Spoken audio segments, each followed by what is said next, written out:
So, reading about Marxism, I realized that one of the main things that frightens people about things like this is that it's a really simple explanation. It's a very simple... no, wait. It is seen as a very simple explanation. It is seen as an extremely simplifying explanation. And simplifying explanations wake fear because they remind us of totalitarian governments.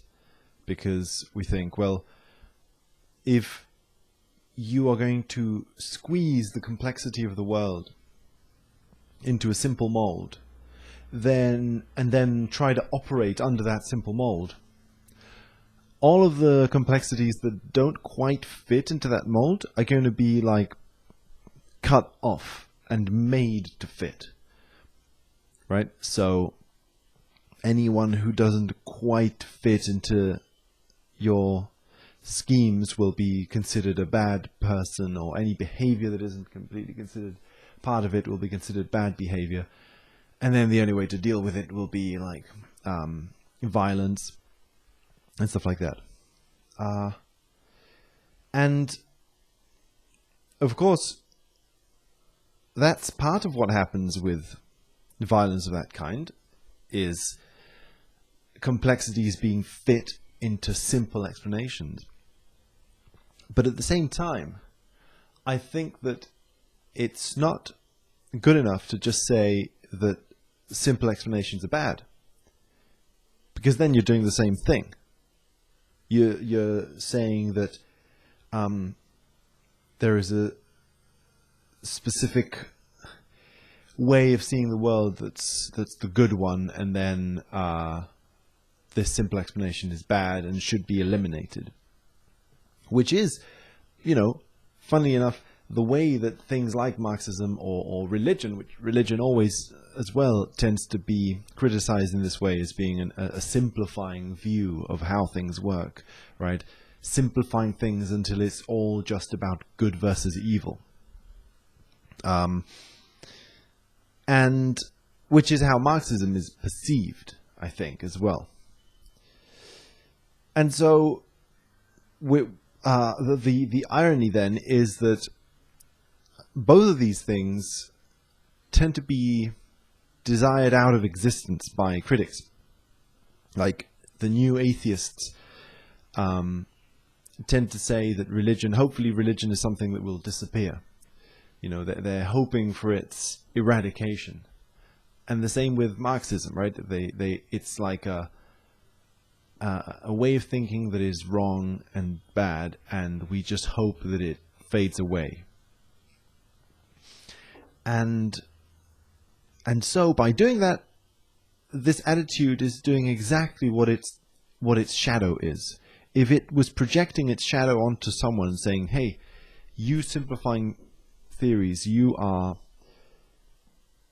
dividing the world into good and evil, and then you're trying to get rid of the evil part instead of engaging in politics. Therefore, because you're doing that, and that's a very dangerous thing to do, it's a totalitarian thing to do, we must get rid of you. And therefore, I'm doing the same thing, right? I'm dividing the world into the good and the bad, and then I'm trying to hopefully get rid of the bad. Now, there's two things here. The first is that I don't think that simplifying explanations are any less true than complicated ones. They have a certain truth to them. We assume that the most complex explanation is the most true one because it takes into account true things that the simplifying explanation wasn't taking into account. And that's why it's more true. And, again, yeah, in that aspect, that's like correct. But if you say that only complex explanations are true, then you're creating a weird the same kind of weird dichotomy where you're saying complex explanations exist in opposition to simplifying ones. you can't understand what a complex explanation is without the existence of simple explanations. So both exist. And to try and get rid of simplifying explanations so that only complex explanations exist doesn't work, because you can't define complex explanations, don't exist as a definition without being defined against simple ones. That's one thing. Second is just that again, simplifying explanations get at some truth. If you look at, and again, I think that's what a lot of religion and magical traditions get to, is that if you are blinded by all of the variables at play, you will be blind to certain other things. There are all sorts of different layers and domains of things at play that you could focus on. And, if you take a lot of complicated things and say that it's a battle between good and evil, to say something, it's take it from like a Jungian, a more sort of mystical kind of Jungian approach. Seeing things that way gives you a certain perspective on how to act. It'll make you behave differently, basically. And it may be a perspective that complex data wouldn't give you, right? Because when a simplification, isn't it like an abstraction, basically? Aren't they kind of a similar sort of thing? Where, I don't know, I'm thinking of Buddhism now as well. In Buddhism, I guess, in certain ways, you could say that Buddhism says that all phenomena are just the result of desire. So it simplifies things. It doesn't explain it in a lot of complicated scientific ways. It just says desire, this one force, is accountable for the multiplicity of phenomena. And so you could say, oh, that's really simplifying. It doesn't take into account, biology and molecules of different kinds and stuff like that. But by only focusing on that simplified view, you can, as Buddhism does, think about desire in a way that maybe you would not really focus on otherwise. Right? It focuses on certain topics, basically. In the same way that I think complexification does. Complex theories also focus on certain topics. They're simple in that aspect. I think that's the problem, that both these things are in dialectical tension. The supposedly complex theories are simple in certain aspects, and the simple theories are very complicated in other aspects, right? This Buddhist theory is actually really complicated in another sense, in different senses, when you engage with it. And so, because of that, I think that you can't just throw the baby out with the bathwater and say, well, Marxism is a simplifying theory, therefore it's a dangerous one.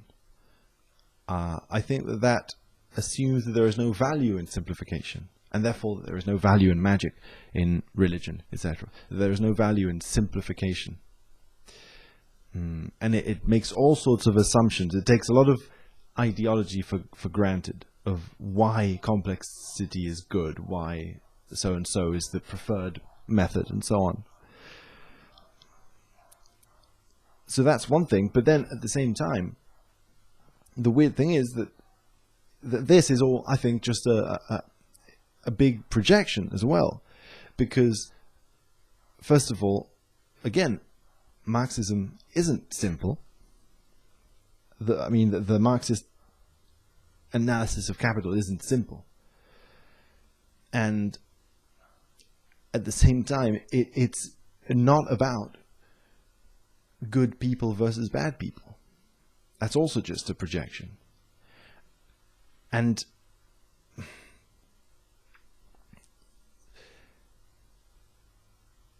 it's also precisely about, I think, politics, which totalitarian drives are not. Totalitarianism is a drive towards a world where diplomacy is no longer necessary, because everyone fits into their slot. So there is no negotiation needed, right? There is nothing to negotiate. Everything has just been set in stone. You belong here, you belong there. Your job is to do this, your job is to do that, and that's it. And it's going to be the same for all of eternity. So there are not going to be any, according to the totalitarian view, there are not going to be any conflicts of interest. Because everyone, hopefully, utopically, is going to be interested in doing whatever, their position in life is.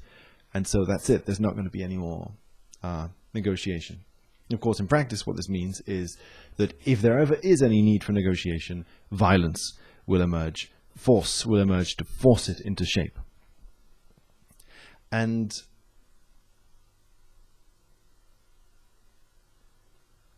so it's funny because I think precisely, even though this is how things like communism are seen, I think the whole point of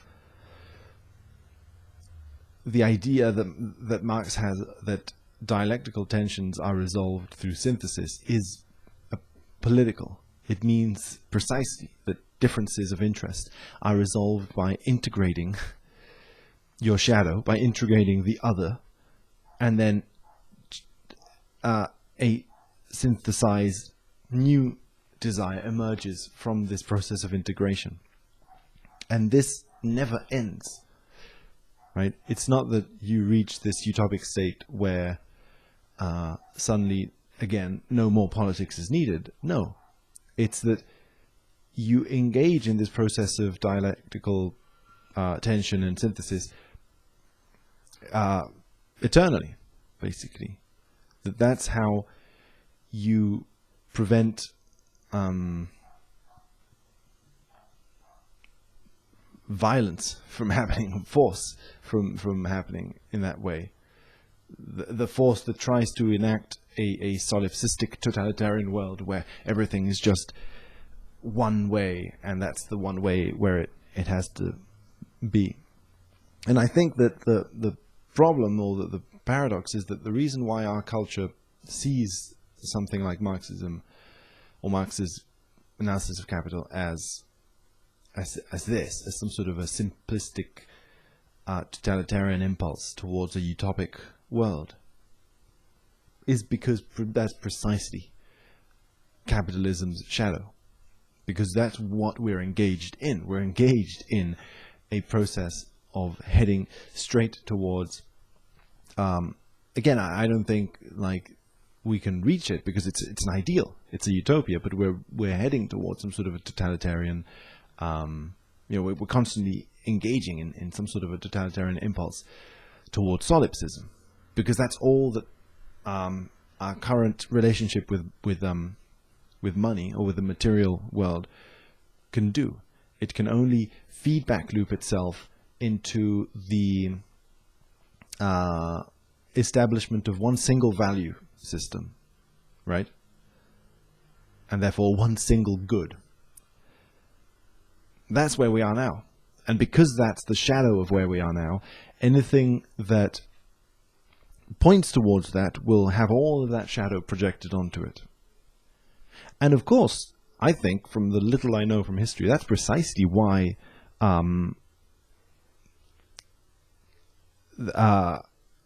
places that where supposedly Marx's ideas are put into practice become places where force is enacted in this totalitarian way. It's because that's the world we're living in. That's the world that Marx's analysis is looking at.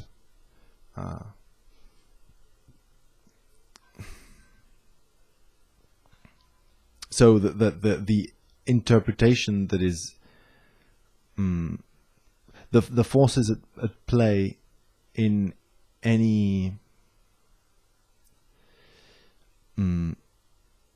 enactment of those Marx's ideas will be the forces of capital. And why I think magic and religion need to play into this somehow, because of the way that this kind of a dialectical tension is not just a dialectical tension between different forces in the external shared world. It's a dialectical tension also, I think, and importantly, between the inner world, mind, and the outer world, matter. And I think that that dialectical tension and an integration and synthesis from it, again, which is eternal, which will constantly be happening, has to play into the process. Somehow politics needs to take into account solipsism, because that's why solipsism always comes out as a shadow form in totalitarianism, because solipsism wants to come out. It wants to come out because it is partly true. It is half of the truth.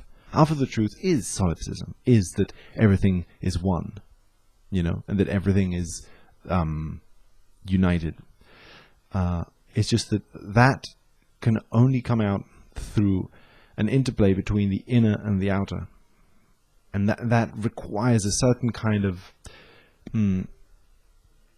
psychosis from the people involved in the society. It's not a project that can happen entirely politically, entirely externally. It has to have some sort of an inner dimension in which individuals will go through the process of, initiation, of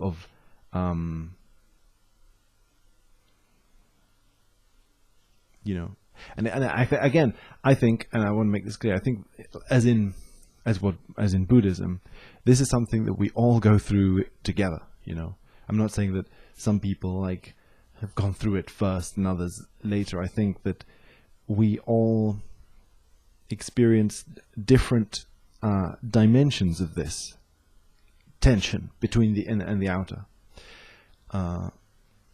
and that's precisely the solipsistic aspect to it. We all experience different dimensions to it because we all are one. Because we all are one mind, to use words, right? So that that's the thing. I think that somehow the tension between the inner and the outer needs to be